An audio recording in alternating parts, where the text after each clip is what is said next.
Olá para você que assiste o Portal Uai. Meu nome é Ana Mendonça, eu sou repórter e colunista do jornal Estado de Minas. Hoje a gente está começando um novo podcast do jornal, o Política em Pauta. E aqui comigo está o Bernardo Stilac, repórter da editoria de política do jornal. Tudo jóia, Ana? Um abraço a quem ouve a gente aqui nessa nossa primeira edição. Esse nosso podcast é uma extensão da nossa cobertura, no site e também no jornal impresso do Estado de Minas, uma cobertura diária sobre política, e que a gente vai ter uma oportunidade de falar um pouco mais sobre os bastidores, o que a gente apurou, o que a gente ouviu e que não necessariamente foi para a página do jornal ou para o nosso site. Para já adiantar a programação desse nosso programa de estreia, a gente vai ter 3 blocos. O primeiro, claro, falando sobre os reflexos da eleição municipal. Belo Horizonte reelegeu o prefeito Fouad Noman. No segundo, a gente já vai falar um pouco mais sobre os próximos passos. O Fouad já está ali de olho com uma reforma administrativa.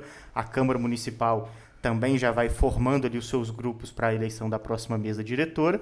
E no terceiro bloco, a gente vai falar sobre o governador Romeu Zema, que ontem, na quinta-feira, faltou a uma reunião de governadores com o presidente Luiz Inácio Lula da Silva para discutir segurança pública no Brasil. Essa também é uma ideia do nosso podcast. A gente vai falar sobre política mineira em todas as esferas. Aqui na capital, vamos falar sobre a Assembleia, vamos falar sobre a política mineira com os deputados e senadores em Brasília também. E nessa nossa edição inicial, a gente está recebendo aqui o jornalista e colunista do Estado de Minas, Orion Teixeira, para conversar com a gente sobre essa semana depois da eleição, o que restou, o rescaldo aí dessa semana conturbada de eleição. Tudo bem, Orion? Prazer estar aqui, Bernardo, Ana, prestigiado por ser aqui para estrear essa nova fase do Política em Pauta, porque a vida continua, a política continua, foi só uma fase na eleição e agora começam, os profissionais agora estarão com as armas definidas, com os cargos definidos, para ver os próximos passos e o que há de conquistar por aí, de fazer também. Honra nossa estar dividindo essa bancada aqui com você. Prazer. Olha, a gente teve a eleição do prefeito mais velho de Belo Horizonte, com mais idade, e estava concorrendo contra o prefeito mais jovem. Como que a gente pode avaliar isso? Foi a vitória ali da antiga política? Não, eu não vejo dessa forma, nem vejo assim como o velho nem o antigo. Eu acho que todos têm capacidade e condições de participar de acordo com a própria Constituição. Você veja bem que no próprio segundo turno, o Fouad Noman teve medo, receio desse contraponto, de estar ali diante de um jovem de 27 anos, muito articulado, preparado, agressivo, e em função disso ele deixou de ir a 5 debates e foi apenas em 2 debates. E, curiosamente, que pouco foi até divulgado disso, em função dos tempos, das novidades que foram acontecendo, sucedendo, ele venceu o debate da Globo, que é impressionante, Ele, de acordo, não com a minha avaliação, mas a avaliação de pesquisa, o Instituto Quest mediu, ele teve 21% de aprovação como melhor desempenho no debate, enquanto o Bruno Engel teve 17%. Então, você veja bem que estava ali com aquela sorte de campeão, sorte de eleito, Então, ele, naturalmente, ele foi muito preparado, fez o seu media training e eu acho que ele conseguiu vencer ali nos erros do Bruno Engler, nessa inexperiência. Então, eu achei muito interessante até, que poderia ter virado até um slogan de campanha, que nesse contraponto que você falou da experiência e da inexperiência. Ele falou assim, olha, vote no candidato que fez e está fazendo, e é o contraponto com um candidato que nunca fez. Essa questão da juventude e da gestão era uma pauta que se decorreu aí durante o segundo turno. Mas foi uma provocação do nunca fez, porque também não tinha uma atuação muito presente, muito constante na Assembleia. Quer dizer, ele podia ter dito assim, a inexperiência, mas dizer, nunca fez, que realmente nunca tinha feito nada. Não é um pecado original, mas reflete naquele momento a crítica que se fazia ao Bruno Engler de pouca assiduidade, presença, participação, produtividade dentro da Assembleia Legislativa. Então, eu acho que ele jogou muito bem com isso e o Bruno Engler errou muito nesse momento em que ele quis ser um Pablo Marçal aqui na reta final. É aquela coisa que eu até comentei da natureza do escorpião, Por mais que você diga, o marqueteiro te diga, não faça isso, não faça aquilo, seja assim, seja assado, modere o linguajar, seja mais simpático, empático e tal, no final ele falou assim, não. Você conhece a história do escorpião com o sapo, Então, naquela fábula atribuída a Esopo, o escorpião pede ao sapo para atravessar a lagoa, uma grande lagoa, cheia de água, naturalmente, e o sapo falou assim, não, eu não posso te levar do outro lado, não, porque você vai me picar. Ele, Que isso, você está doido? Se eu estou pedindo a você para me levar até o outro lado, eu estou dizendo que quero que você me leve, nós dois, vivos até lá. Então, não vou fazer isso com você está me quebrando esse galho aí, atravessando o rio, eu não vou fazer isso com você, não.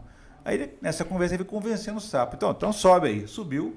Na metade do caminho, o escorpião não resistiu e picou o sapo. O sapo, mas que isso, é o nosso combinado? Ele, pois é, mas assim nós vamos morrer. Pois é, mas essa é a minha natureza. Então, o escorpião ele tem uma natureza que ele não foge à sua vocação. Então, essa agressividade que o Bruno Engler acabou adotando mais no segundo turno, eu acho que é muito mais a ver com o bolsonarismo em si. Com esse bolsonarismo, com esse estilo deles de fazer política, apesar de ter tido até, não vou dizer assim, um racha, não, mas dentro da campanha dele houve divergências a respeito dessa mudança.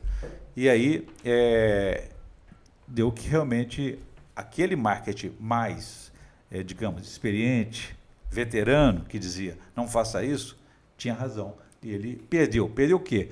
1 ponto, 2 pontos, 3 pontos, pode ter perdido a campanha ali ou não, ou perderia de qualquer forma, mas não deixaria essa marca. E é importante, quando você disputa a eleição, você tem 2 coisas em mente. O plano A, naturalmente, é ganhar a eleição. O plano B é você sair dela maior do que entrou, deixar um legado. O que você vai fazer, projetar para o futuro? Isso aqui é fundamental, eu não sei como que vai ser isso para o Bruno. É engraçado você ter falado isso, o Estado de Minas fez uma matéria com os marqueteiros, tanto da campanha do Bruno Engler quanto a campanha do Fouad Noman, e essa questão do bolsonarismo, da juventude, daquela coisa do fazer corte para as redes sociais, estava muito presente na campanha do Engler, até numa postura mais de ataque contra o Fouad, do que a gestão do Fouad, que a intenção era mostrar as obras, que não tinha padrinhos políticos, que era um gestor. O que você acha disso, Bernardo? Eu acho interessante a gente voltar nesse tema depois para lembrar até da repercussão e trazer um pouco para o nosso ouvinte o bastidor de como que foi a apuração da votação ali das urnas no QG do Bruno Engler lá no Barreiro. Mas antes disso, até por conta da natureza do nosso podcast também, trazer a coluna do Orion da segunda-feira do nosso jornal, que fala um pouco sobre essa agressividade do Engler no final, que talvez tenha sido o fiel da balança, né? O Engler, a última semana de campanha, foi muito agressivo, que ele não tinha sido feito nos 2, 3 meses anteriores. Esse Engler com media training bem afiado, né? A gente tinha um Engler moderado, né? Durante os primeiros turnos. Não existe essa espécie, né, do bolsonarista moderado, mas o Engler, ele não conseguia fugir dessa imagem, do ícone Bolsonaro, até porque trouxe ele 2 vezes a Belo Horizonte, mas ele apostou nisso, pelo menos nos debates. Mas aí depois trouxe o livro do Fouad à tona, os aliados do Engler, tanto o Nicolas Ferreira quanto o Cleitinho, a própria Chiara Biondini, deputada estadual, fizeram vídeos muito impactantes, né, tentando associar a obra literária do Fouad a uma certa perversão. E aí, Orion, eu queria até trazer isso à tona, porque a sua coluna fala disso, né, assim, talvez tenha saído pela culatra esse tiro do Engler, e a minha sensação é que a campanha talvez tenha ficado um pouco perdida, porque o Fouad, hora nenhuma, retribuiu esses arroubos um pouco agressivos, né? Às vezes, num debate ou em outro, o Engler ele aparecia um pouquinho mais afetado do que vinha sendo ao longo da campanha, mais nervoso, mas ele não recebia uma resposta similar do outro lado. E acho que essa falta de resposta mesmo à altura, né? Essa assimetria, né? A assimetria do ataque deixou a campanha um pouco perdida, e aí eles vieram à carga com muita força no final e não deu certo, né? Você acha que isso teve algum impacto para o eleitor, no final das contas, um impacto negativo? Eu acho que sim, porque as pessoas, veja bem, nós estamos vivendo um momento de guerra no mundo, né? Então, as pessoas estão um pouco cansadas desses confrontos, recentemente a polarização. Olha, curiosamente, todo mundo achava que a polarização ia pautar as eleições, não pautou nem a de São Paulo, que é a capital política e econômica do país. Você veja bem, lá o Lula entrou, perdeu. O Bolsonaro não entrou e ficou com a sensação também de que perdeu. Porque quem ganhou é o Tarcísio Freitas e a situação local, a gestão do Nunes.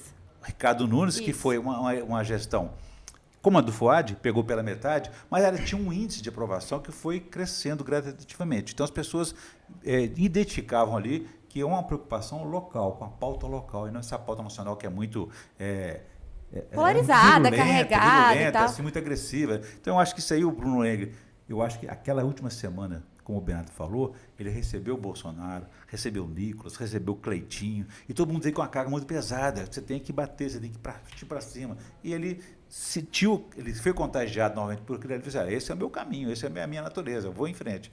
E essa história do livro, eu acho que ficou sem limite, né? Ficou sem dose. Ele atacou e continuou atacando, apostando que poderia, talvez, ali compensar, reconquistar o evangélico que estava, talvez, com o Fuad.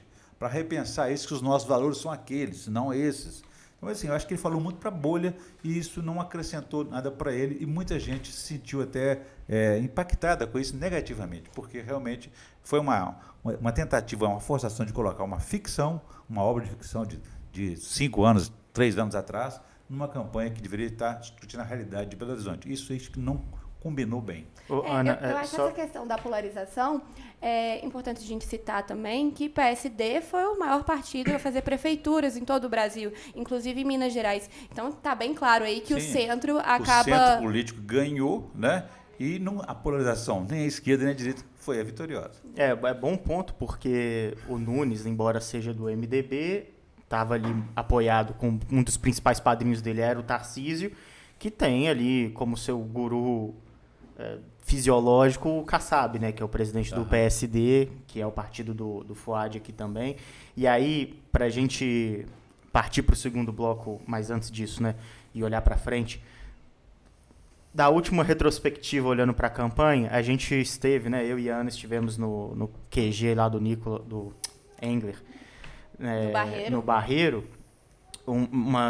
a gente até ficou surpreso, né, pela escolha do Barreiro como a regional onde ele acompanharia, junto dos apoiadores e dos políticos, a apuração das urnas, porque era uma regional mais distante, né, um domingo à noite, chuvoso, realmente seria mais difícil de trazer mais gente. Ninguém conseguiu explicar isso pra gente. E também um lugar muito menor do que outros comitês que o Bruno tem na cidade, assim. Ele é um lugar, assim, até um pouco que ficou apertado, ficou quente, não precisava ter escolhido aquele lugar em específico. Mas isso, e o que nos chamou a atenção, no final que a gente estava falando, é que o Engler, ele termina a campanha mais ou menos como ele começou, uma campanha meio ensimesmada, né? Uma campanha muito autocentrada no PL e nesse bolsonarismo mineiro, né?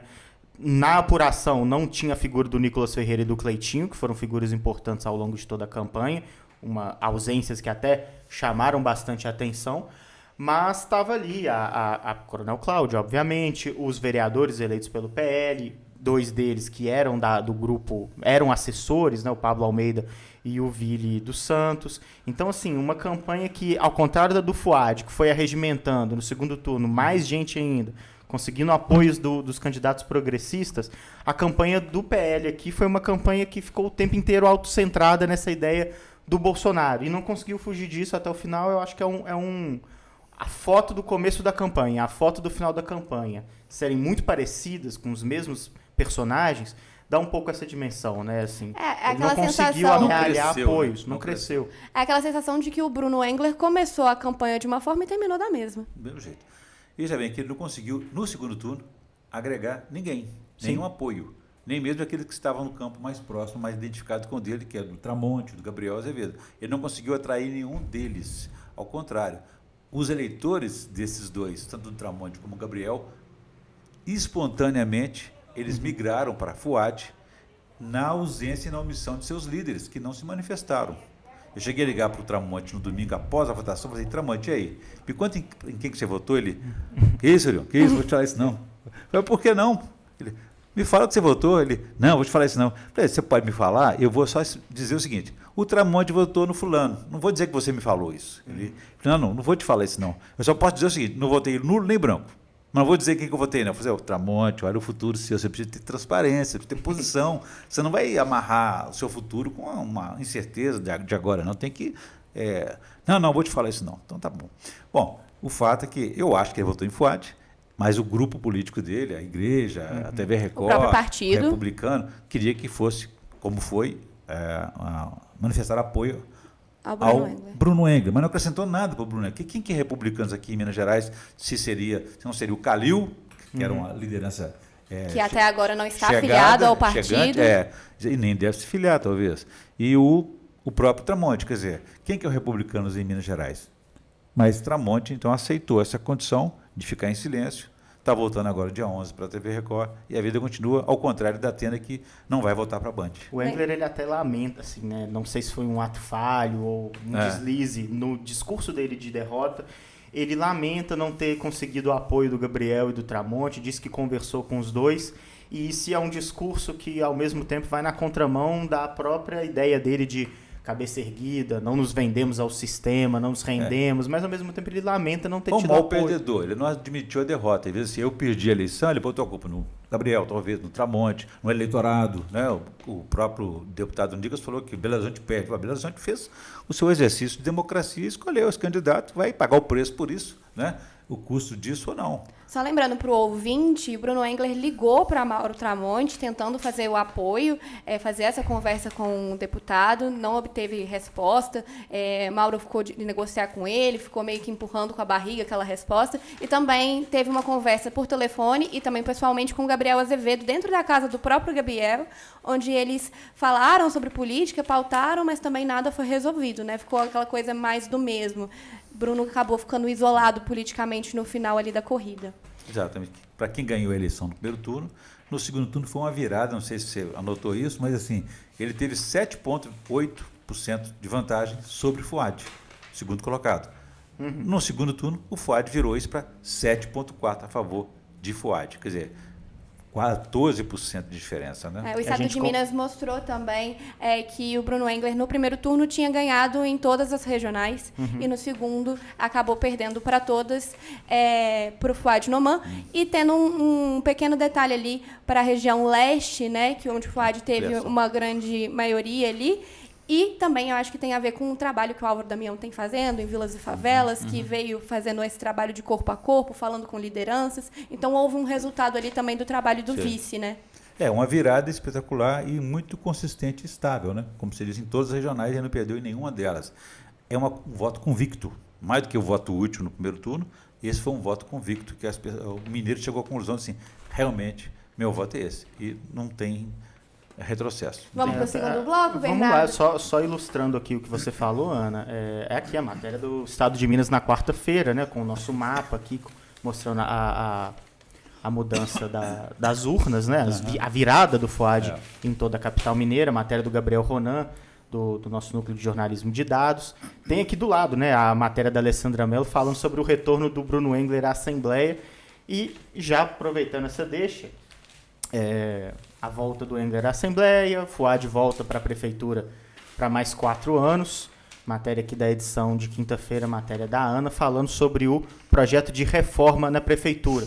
Vamos começar o nosso segundo bloco aqui agora, olhando um pouco para frente. Mas já imediatamente esse ano ainda, não vai esperar a próxima legislatura. A Prefeitura já está planejando aí mandar para a Câmara Municipal um projeto de reforma administrativa, que vai aumentar o gasto público de Belo Horizonte, cria novas secretarias e cria uma regional nova em Belo Horizonte. Belo Horizonte hoje tem 9 regionais.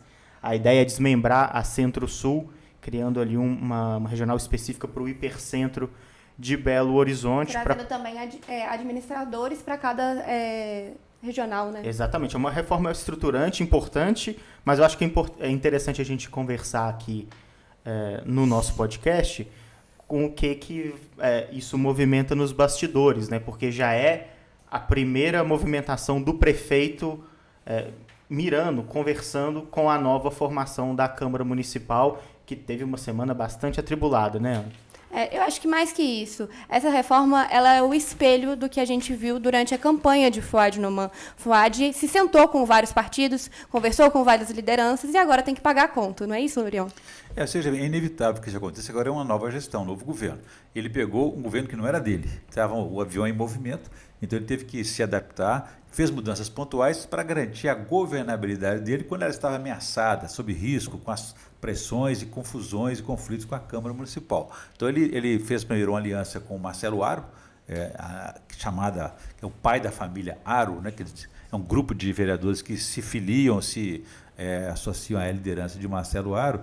Então ele precisava desses votos para poder garantir essa governabilidade e evitar o confronto com o Gabriel Azevedo. Logo em seguida, ele teve que fazer uma outra mudança e fez mais na linha do União Brasil, porque o Pacheco, uma das lideranças do PSD, o partido dele, só diz que daria apoio se ele tirasse Marcelo Aro e seus representantes da prefeitura.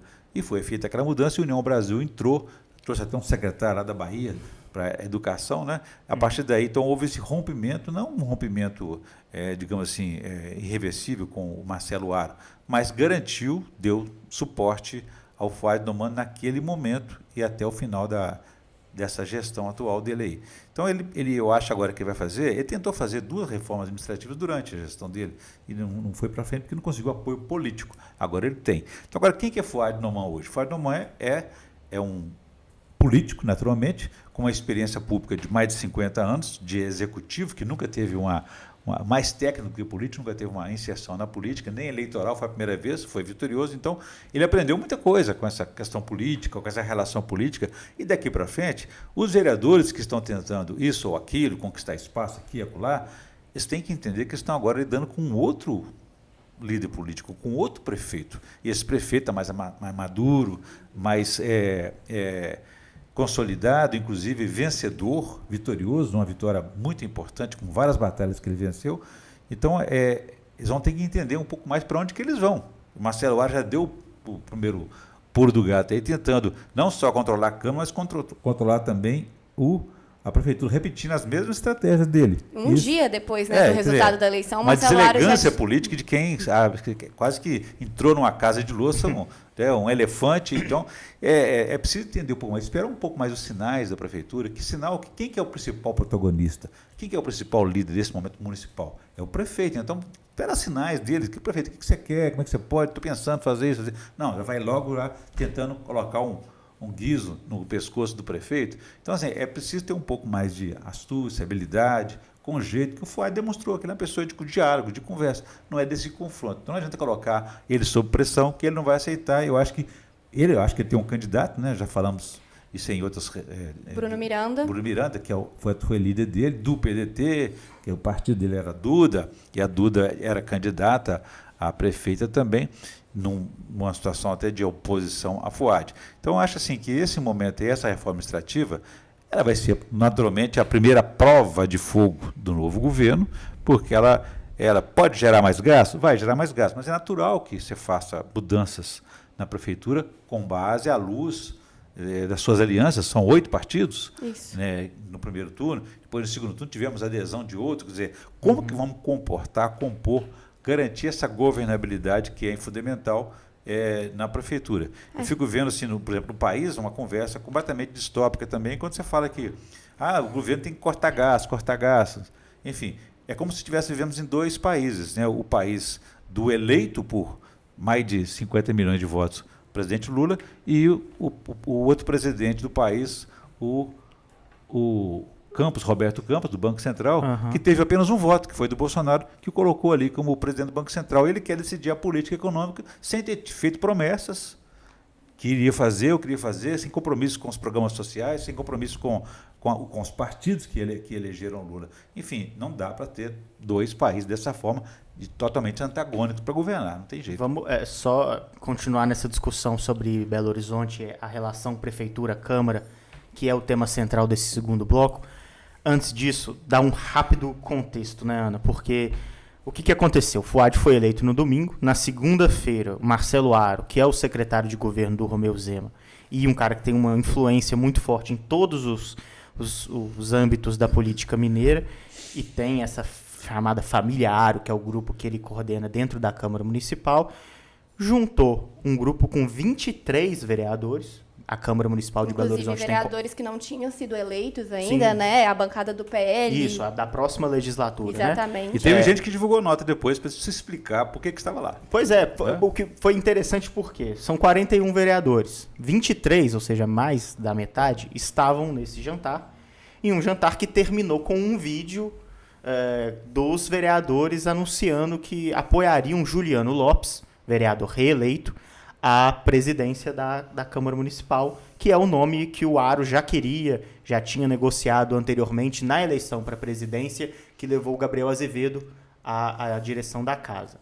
E estavam lá, o pessoal estava lá, a bancada do Novo, a Marcela Trópia não estava, mas Porque está viajando, mas foi convidada para participar. Toda a bancada do PL, a família Aro, né, como já se esperava que estaria lá. Alguns nomes um pouco surpreendentes, como o Wagner Ferreira do PV, o Branco do PCdoB. E o que ficou ali, como o Orion mesmo colocou, é que de uma forma muito abrupta, muito rápida, o Marcelo Aro já colocando o time dele em campo para poder falar que essa disputa ele já venceu. Eu ganhei a eleição. Exatamente. Ou então ajudei a ganhar. Agora, o que eu queria perguntar para vocês, queria que a gente discutisse será que o Fuad vai esperar, vai poder tentar fazer algum tipo de represália, vai esperar para ver se nesse grupo de 23 encontra alguma ponta solta, alguma peça que está mais disposta a negociar, ou essa discussão sobre a mesa diretora já está definida e agora o que resta à prefeitura é tentar aprovar essa reforma administrativa com o grupo que já se estabeleceu? Pelo que eu apurei, Fuad está focado na reforma administrativa. Ele não quer saber de mesa diretora por enquanto. Acho que a sensação que a maioria das minhas fontes falaram foi que Marcelo Aro ele se precipitou ali. Menos de 24 horas depois do resultado da eleição, ele já estava mostrando um grupo político. E claro que o Fuad vai ter que se reorganizar ali. A ideia, para quem não sabe, do Fuad era lançar Bruno Miranda, do PDT, que é o líder de governo na Câmara, para a eleição. Mas, agora, com um número tão alto assim ao lado do Aro, ele vai ter que repensar se ele vai realmente seguir com essa tentativa, né, que provavelmente será frustrada, ou vai se aliar ao próprio Aro. E aí a gente tem duas coisas aí que não batem muito. Por exemplo, o Aro ser fechado com o PL. O PT, que elegeu Pedro Rousseff, Pedro Patrus, Bruno Pedralva, Luísa Dulce, não quer estar na mesma chapa que o PL. Então, aí a gente já pega a polarização toda que tinha sido meio que não provocada ali, ela volta para a Câmara Municipal. E o outro ponto é que, apesar do Fuad não ter essa vontade explícita de querer concorrer à mesa diretora, tem uma pessoa muito importante no governo que é o Álvaro Damião, que acha importante...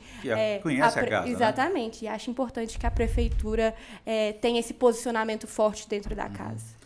Eu acho que o prefeito ainda não entrou em campo para discutir esse assunto, mas com certeza ele vai estar atento e vai ter que escolher primeiro os seus representantes, seus articuladores políticos, com essa capacidade de fazer essa conversação, essa interlocução.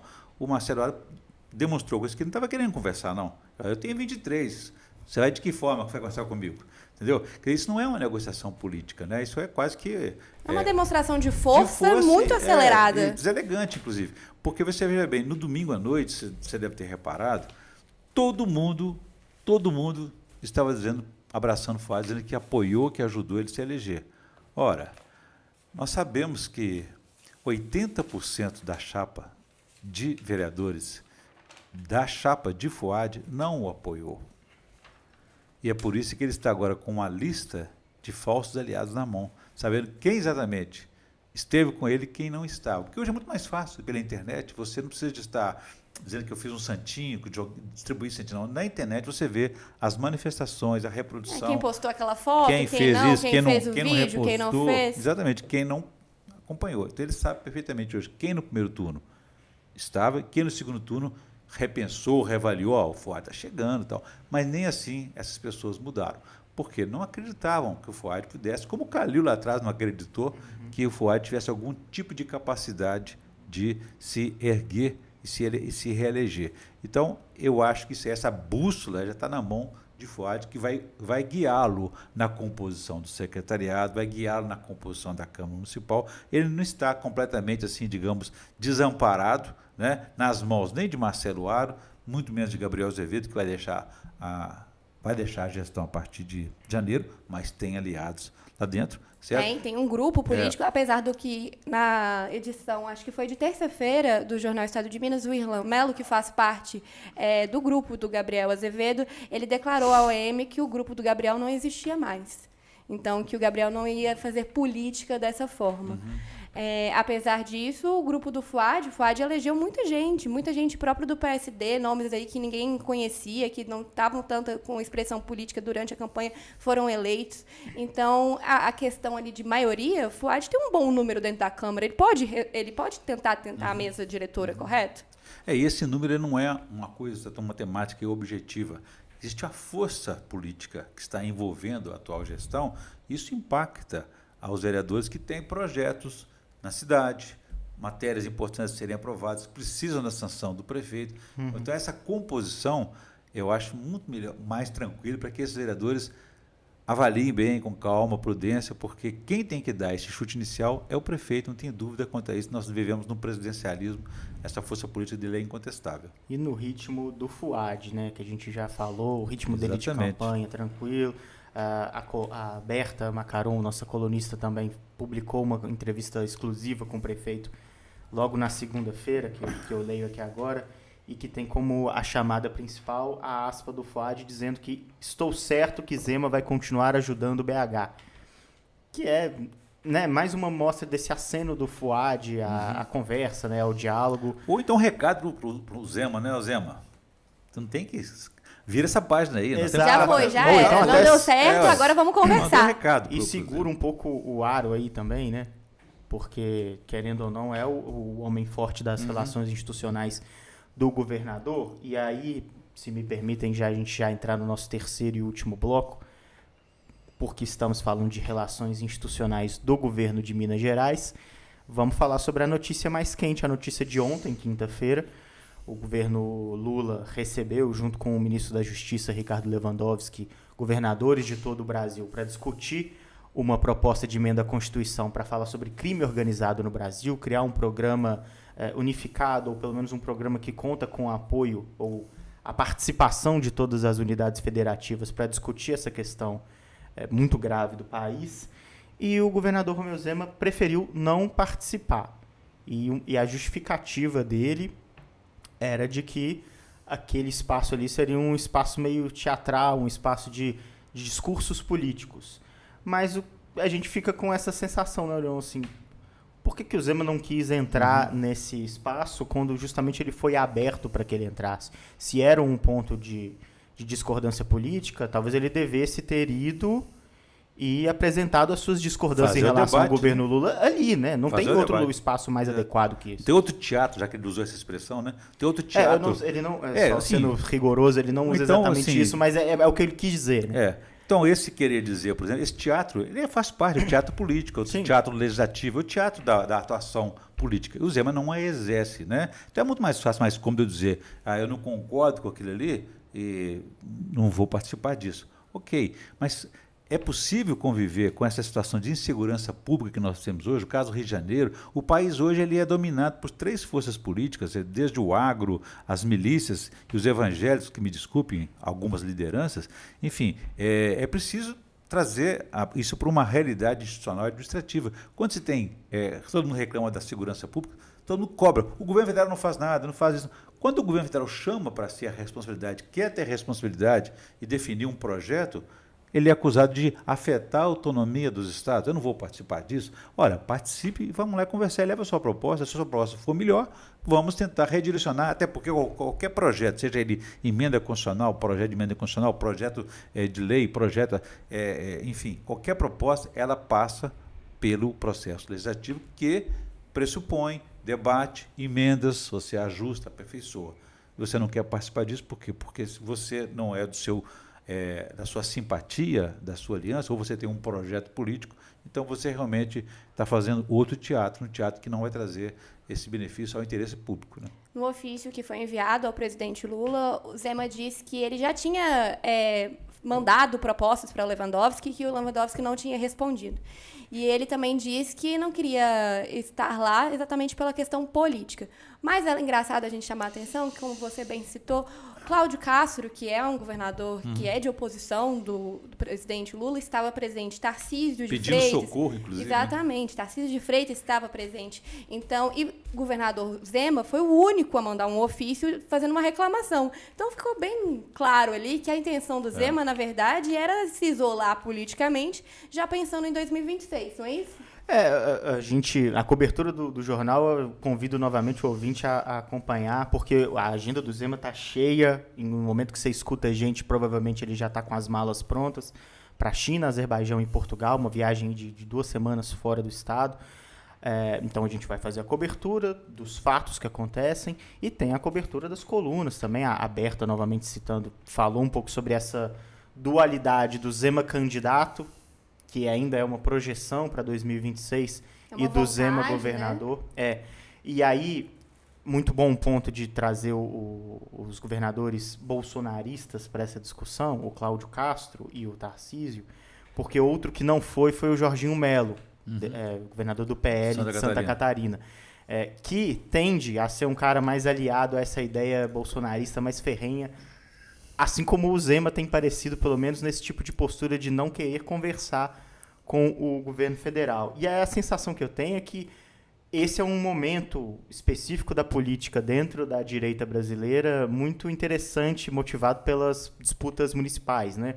Em que houve aí o surgimento de outras lideranças da direita nacional que rivalizaram com o bolsonarismo, e uma das principais foi justamente o governador goiano, né, o Caiado, que também estava presente na reunião e fez duras críticas ao próprio presidente Lula, que o elogiou pela coragem de estar ali, de falar, enfim, de demonstrar o seu lado ali político. A dobradinha, não foi exatamente uma dobradinha, né, mas assim, o diálogo entre Lula e Caiado nessa reunião talvez aumente um pouco o impacto da ausência do governador Romeu Zema, porque o Caiado talvez tenha mostrado ali, olha, eu sou uma figura importante, eu sou um presidenciável de 2026, eu existo além da ideia do bolsonarismo, e eu vim aqui, coloquei a cara a tapa, fiz minhas críticas, fui ouvido, ouvi uma resposta e participei desse jogo político nacional, enquanto o Jorginho Melo e o Zema preferiram não participar da reunião, né? Isso que eu acho que o saldo, na minha percepção hoje, aqui sexta-feira de manhã, que fica é esse, assim, não foi muito inteligente ou não foi muito proveitoso não ter ido a Brasília ontem. Eu acho que isso é um registro de falta de personalidade política. Você pode até ter lado, mas você tem que ter liderança, tem que ter posicionamento. O próprio Tarcísio Freitas, ele é um bolsonarista, mas não é um bolsonarista raiz. Ele tem capacidade de pensar, de fazer escolhas. Tanto é que ele e o Bolsonaro se desentenderam na campanha de São Paulo, e o Tarcísio mostrou muita firmeza quando o Bolsonaro se desviou para outra tentação eleitoral, que foi o Pablo Marçal, e que não deu certo, e Tarcísio ficou o pé e falou assim, não, você está errado, nós vamos ficar nesse caminho aqui, e você vai ter problemas com isso. E o Bolsonaro está dando entrevista aí dizendo que ele é algum candidato, não sei o quê, que ele não tem condições de vencer. Bom, ele não tem nem condições de ser candidato, ele está inelegível hoje. Falou aqui pra gente também durante a coletiva que fez ao lado de Bruno Engler, que era o único nome que poderia concorrer em 2026. Lembrando que Bolsonaro está inelegível, né?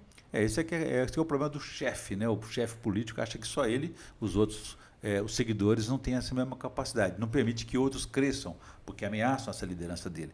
Então, hoje a gente vê que no país, a gente vê uma crise de lideranças políticas, né? Você não tem líderes políticos. As pessoas, a maioria de deputados, por exemplo, eles consultam seus seguidores para saber que tipo de voto que vai dar na Assembleia, na Câmara dos Deputados, na Câmara Municipal, para ele não se desvincular daquele apoiamento, não perder votos. Então ele não ignorou os seus liderados. Ao contrário, o líder é aquele que mostra o caminho. Olha, nós temos que aprovar essa matéria, nós temos que decidir dessa forma e convencer os seus seguidores, e não ser liderado por eles. É hoje que a gente vê isso. Então você vê que Bolsonaro, que o governador Romeu Zema, ele faz esse jogo político, essa bolha bolsonarista, dizendo o seguinte, eu estou na área, se precisar de mim, eu estou aqui. Não me interessa mais nenhum outro segmento. O Jorginho, lá de Santa Catarina, é um estado reconhecidamente bolsonarista. Então, ele tem dificuldade de fazer algo contrário que possa... Mas vocês acham que o Zema tem esse perfil bolsonarista? Porque até então ele não tinha ele demonstrado isso. Não foi em alguns eventos do Bolsonaro, não fechou com o Bruno Engler de cara quando teve oportunidade. Enfim, eu tenho a sensação que o Zema ele não gosta de fazer política. Ele coloca o Marcelo Aro para fazer política no Congresso Nacional, ele coloca o Gustavo Valadares para fazer a política na Assembleia, e ele mesmo fica um pouco alheio a isso, correto? Porque ele não assume o que pensa, o que faz. Ele tem interesse, ele não é um bolsonarista de carteirinha, mas ele precisou do Bolsonaro para se eleger. Não fosse aquela manifestação que ele fez no debate, ele não estaria hoje governando pela segunda vez em Minas Gerais. Então ele deu sorte, ele não construiu um projeto político, não construiu um zemismo, digamos assim. Então ele não tem, ele depende do bolsonarismo porque é um segmento mais próximo do pensamento de direita dele. Ele não tem um segmento, ele conquista as pessoas com cara de centro, mas ele sabe que o voto dele, o apoiamento dele está ali no bolsonarismo. Mas então esse bolsonarismo vem quando lhe convém. É conveniente. Com certeza, com certeza. Agora, com esse cenário de divisão dentro das lideranças de direitas brasileiras, é um dos motivos pelos quais o ouvinte, inclusive, pode continuar acompanhando a gente, porque vai ser tema semana sim, semana também aqui, né? Para onde o Zema vai, né? Assim, politicamente nos próximos passos, né? Exatamente. E, gente, eu vou já achar aqui para o final da nossa conversa, do nosso bate-papo. Queria agradecer muito, Orion, por estar aqui com a gente. É uma honra estar com você. Bernardo, que é meu parceiro aqui do podcast. Muito obrigada também. Valeu, Ana. A gente volta na próxima semana, né? E sempre com repórteres, com colunistas do jornal, para poder fazer essa conversa sobre a política de Minas Gerais em todas as suas searas. A ideia é trazer exatamente o bastidor da política para você que está ouvindo a gente. Obrigada, Orion. Foi um prazer estar aqui com você. Sucesso a todos nós. Estamos juntos aí nessa parceria dessa cobertura política incessante e permanente. Tchau, tchau, gente.